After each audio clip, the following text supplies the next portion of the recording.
If you're a truck driver, I'm pretty sure you heard, get the big picture.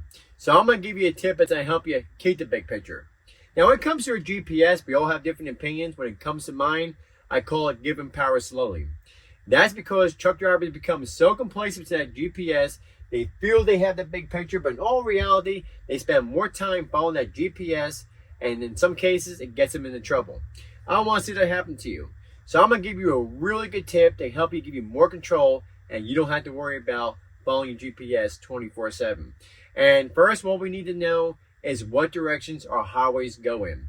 Now, they end in an even number, that means they're going east or west. If they end in an odd number, that means they're going south or north.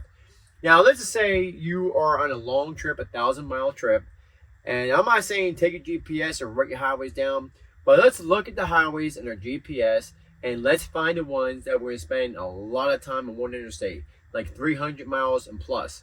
Now, when we get to those highways, instead of looking at GPS, turn that GPS away. There's no reason that you should be following your GPS 300 some miles on an interstate when you know where you're going. All you have to do is look up and count the mile markers. And like I said, if we are going east, then the numbers are going to be going up. If we're going west, they're going to be going down. South, down, north, up. And all you have to do is count the mile markers. When you can do that, it's going to give you the ability to get the big picture and keep the big picture and not have you have to focus on that GPS. If you can make that a habit, I promise you, you will find more control with your ability of being a trucker.